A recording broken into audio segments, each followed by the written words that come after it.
آئندہ کے لیے ایک عزم مسمم کرتا ہوں، تو توبہ کا دروازہ کھلا ہے. معلوم یغرغر، جب تک کہ موت کے آثار شروع نہ ہو جائے توبہ کا دروازہ کھلا ہے. باز آ ہر چہ ہستی باز آ، گر کافر و گبر و بت پرستی باز آ، این درگاہ ماں درگاہ نومیدی نیست، 100 بار اگر توبہ شکستی باز آ. توبہ کا دروازہ کھلا ہوا ہے، لیکن عزم مسمم کرو گے تو ابھی دعا قبول ہوگی. یہی سورہ بقرہ میں آیا ہے، وہ رمضان کے ذکر کے بعد. وَإِذَا سَأَلَكَ عِبَادِي عَنِّي فَإِنِّي قَرِيبٌ أُجِيبُ دَعْوَةَ الدَّاعِ إِذَا دَعَانِ فَلْيَسْتَجِيبُوا لِي وَلْيُؤْمِنُوا بِي لَعَلَّهُمْ يَرْشُدُونَ. میں کہا کرتا ہوں کہ یہ ون وے ٹریفک نہیں چل سکتا کہ تم ہم سے منوائے جاؤ، ہماری بھی تو مانو، جو ہم کہہ رہے ہیں اسے بھی تو سنو، ہماری پکار پر بھی تو لبیک کہو. یہ تو دو طرفہ معاملہ ہے. فاذکرونی اذکرکم، تم مجھے یاد رکھو میں تمہیں یاد رکھوں گا. ان تنصروا اللہ ینصرکم، اگر تم اللہ کی مدد کرو گے اللہ تمہاری مدد کرے گا. حدیث میں آتا ہے کہ میرا بندہ میری طرف چل کر آتا ہے تو میں دوڑ کر آتا ہوں، وہ بارش بھر آتا ہے میں ہاتھ بھر آتا ہوں، وہ مجھے اگر اپنے دل میں یاد کرتا ہے میں بھی اسے اپنے جی میں یاد کرتا ہوں، وہ میرا ذکر اگر کسی محفل میں کرتا ہے میں اس سے بہت اعلیٰ محفل میں اس کا ذکر کرتا ہوں. یہ دو طرفہ معاملہ ہوگا، لہذا مجھ سے منوانا ہے تو میری مانو. فَلْيَسْتَجِيبُوا لِي وَلْيُؤْمِنُوا. اب اسی دعا کے مادے سے ایک لفظ اور بنتا ہے دعوت. دیکھیے انفرادیت سے اب میں اجتماعیت کی طرف جا رہا ہوں. انفرادیت سے اجتماعیت کا جو پل ہے وہ دعوت ہے. ایک اللہ کا بندہ جس نے انفرادی سطح پر اس توحید کے عملی تقاضے کو اپنی زندگی میں پورا کر لیا، وہ بندہ رب بن گیا.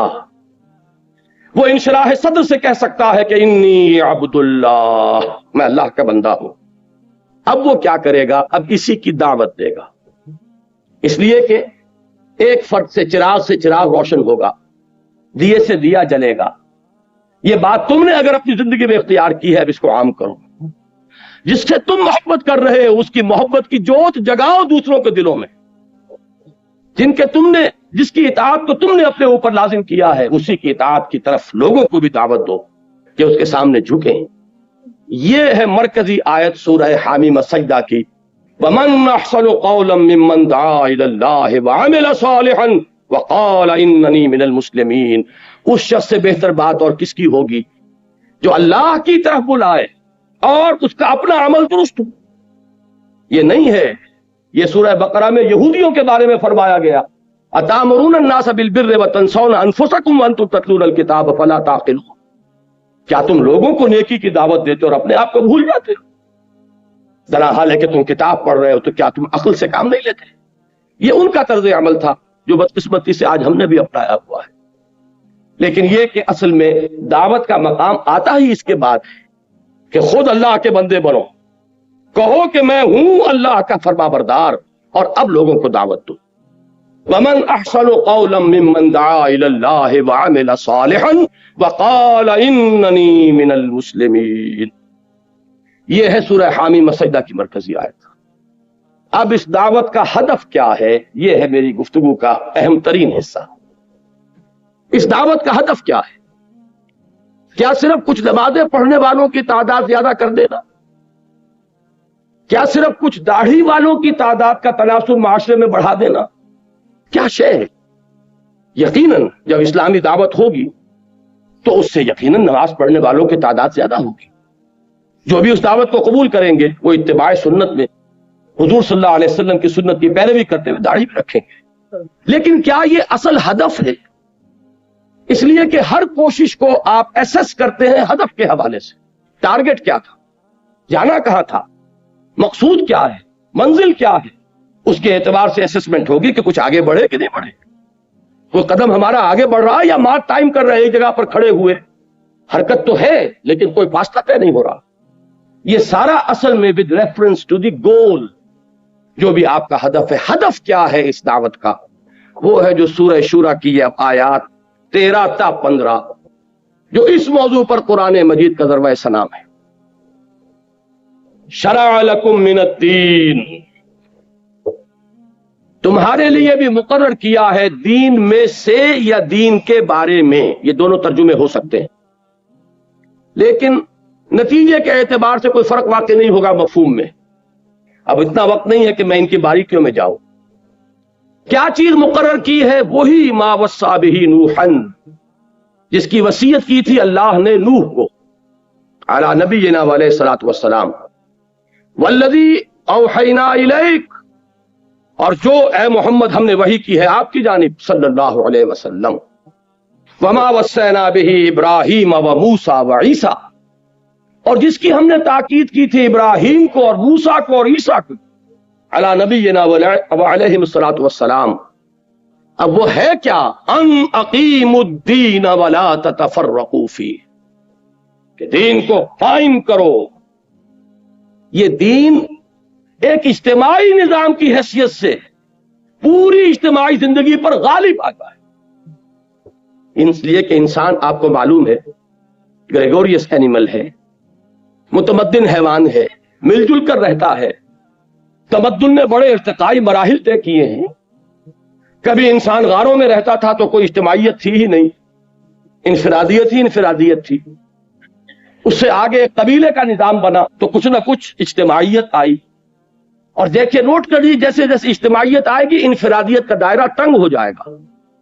آپ فلاں قبیلے کے ہیں، یہ اس کی رسم ہے، یہ اس کی ریت ہے، یہ اس کی روایت ہے، یہ اس کا شیخ ہے، اس کا کہنا ماننا پڑے گا، چاہے کسی جوان کا خون کھول رہا ہو. لیکن یہ کہ قبیلے کی روایت ہے، قبیلے کا نظم ہے، قبیلے کی قانون ہے، آپ کو پابندی کرنی پڑے گی. جہاں بھی نظام کی طرف پہلا قدم آیا ہے انفرادیت کا دائرہ سکڑنا شروع. اب بعض شہر تو ایسے تھے جو ایک ہی قبیلہ ان میں آباد تھا. اس سے اگلا سٹیپ جو انسان نے لیا ہے اجتماعیت کی طرف، چند قبیلوں نے مل جل کر ایک شہر میں رہنا شروع کیا. اس سے وہ چیز وجود میں آئی جسے آپ شہری ریاست کہتے ہیں، سٹی اسٹیٹ. اس لیے کہ جب چند قبیلے رہیں گے تو ایک تو ان کا اپنا اپنا یونٹ ہے، ان کے اپنے رسوم ہیں، رواجات ہیں، ان کی اپنی روایات ہیں. لیکن یہ کہ جو انٹر ایکشن ہوگا ان کے مابین، اس کے لیے کچھ نہ کچھ طے کرنا پڑے گا. کچھ نہ کچھ اصول ہوں گے، وہ لکھے ہوئے ہوں یا نہ ہوں، اس سے کوئی فرق واقع نہیں ہوتا. لیکن کچھ نہ کچھ ایک دستور جو ہے وہ بالکل ایک ابتدائی اور پریمیٹیو فارم میں وہ پیدا ہو جائے گا جبکہ دو قبیلے ایک جگہ رہیں. میں مثال دے دوں آپ کو، حضور صلی اللہ علیہ وسلم کی سیرت میں ہمیں یہ دونوں چیزیں بیک وقت نظر آتی ہیں. اس لیے کہ مکہ ایک قبیلے کا شہر تھا، وہاں صرف قرشی رہ سکتا تھا. یا قرشی کا غلام یا قرشی کا حلیف، کسی کی امان میں آپ آ گئے تو آپ رہ سکتے. تیسرا چوتھا کوئی کسی کیٹیگری کا آدمی وہاں نہیں رہ سکتا. وہ تھا ایک قبیلے کا شہر.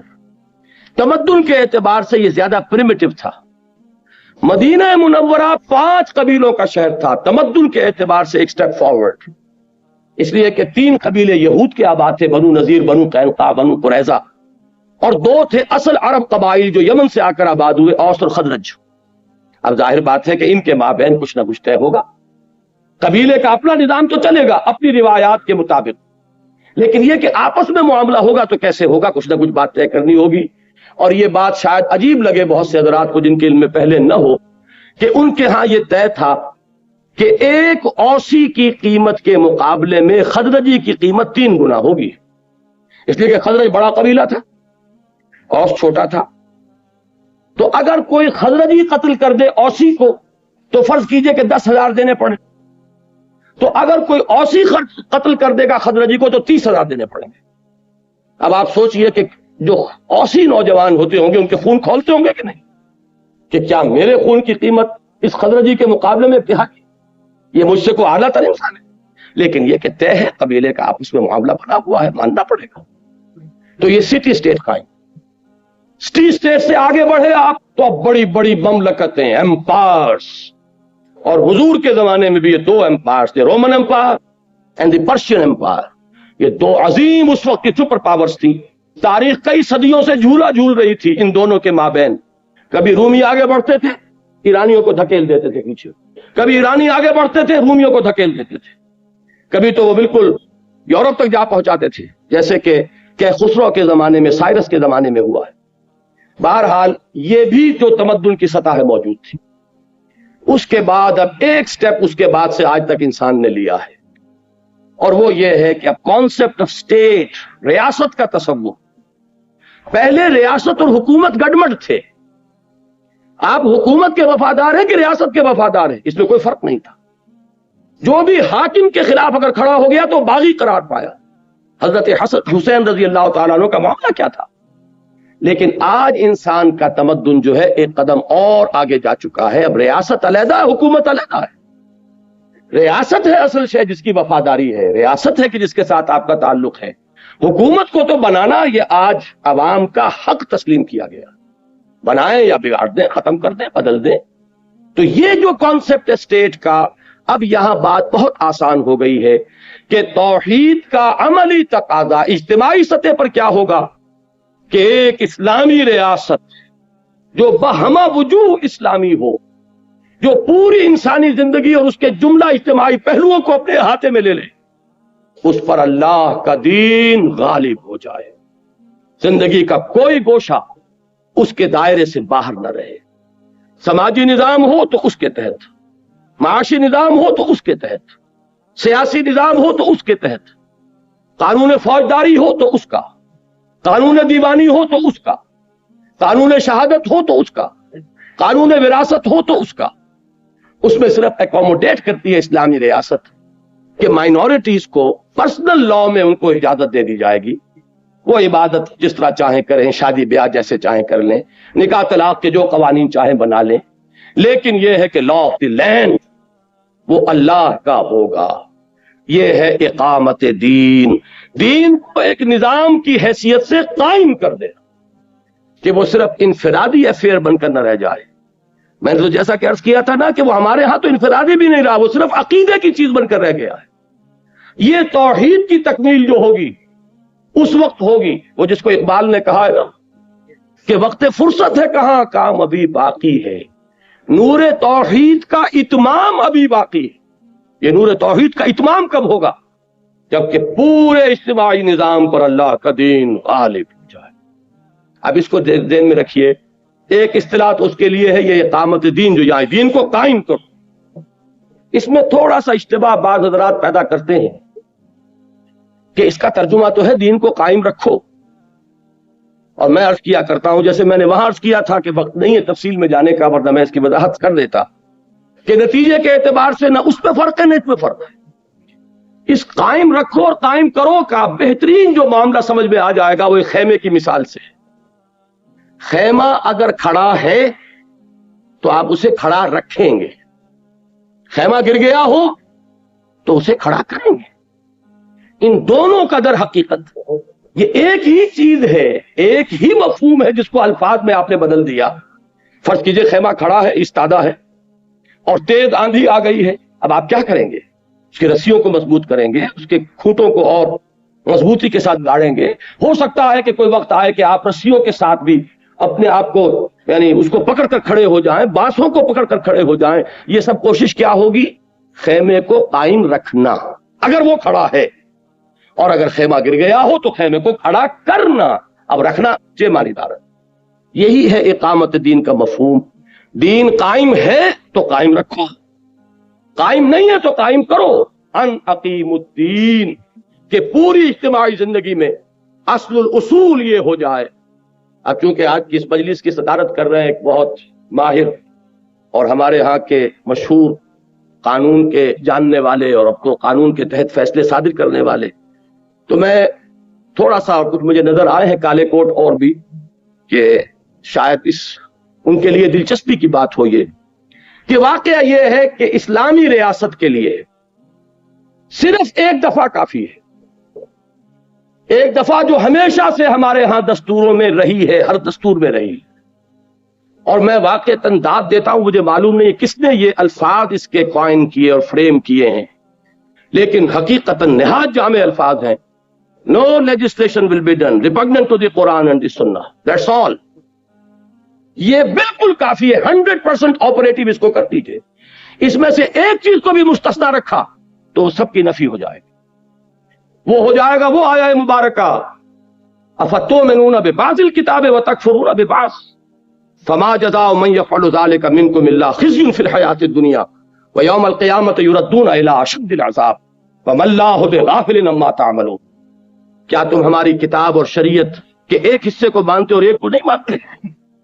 تو جو کوئی بھی تم میں سے یہ روش اختیار کرے گا، اس کی سزا اس کے سوا اور کچھ نہیں ہے کہ اسے دنیا میں ذلیل و خوار کر دیا جائے اور قیامت کے دن شدید ترین عذاب میں جھونک دیا جائے۔ اور کان کھول کر سن لو کہ اللہ غافل نہیں ہے اس سے کہ جو کچھ تم کر رہے ہو، تمہارے ظاہر کو نہیں دیکھے گا، وہ تمہارے ایک ایک عمل سے واقف ہے۔ وَمَا اللَّهُ بِغَافِلٍ عَمَّا تَعْمَلُونَ۔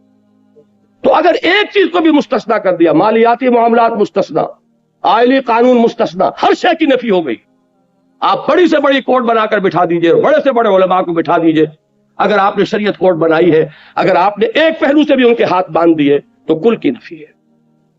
یہاں تو کل چاہیے، مخلصین لہ الدین، جیسے ایک فرد چاہے وہ کتنی ہی نمازیں پڑھ رہا ہو، روزے رکھ رہا ہو، اگر اس نے اللہ کی حرام کی ہوئی کسی شے کو اپنے لیے حلال ٹھہرا لیا، اس نے اپنی ہر شے کی نفی کر دی۔ ہاں اگر کہیں خطا ہو گئی، جذبات میں بہہ کر غلطی کر بیٹھا ہے، کہیں انسان پر غفلت طاری ہو گئی تھی، اس کی اس خودی اور انا کی گرفت جو ہے اس کے حیوانی محرکات عمل پر کمزور پڑ گئی تھی، اس وقت کوئی حرکت اس سے سرزد ہو گئی، کوئی حرج نہیں، فوراً توبہ کرو۔ انما التوبۃ علی اللہ للذین یعملون السوء بجہالۃ ثم یتوبون من قریب۔ اللہ تعالیٰ نے اپنے ایسے بندوں کی توبہ کو قبول کرنا اپنے اوپر واجب کر لیا ہے جو نادانی میں جذبات کی رو میں بہہ کر کوئی غلط حرکت کر بیٹھتے ہیں لیکن پھر فوراً رجوع کرتے ہیں، اس لیے کہ جذبات کا طوفان جو ہے، میں ابھی کوئٹے میں مثال دے کر آیا ہوں، پہاڑی علاقے کے لوگ خود سمجھتے ہیں، ہمارے میدانی علاقوں میں سیلاب آتا ہے تو رفتہ رفتہ آتا ہے، جاتا ہے تو بھی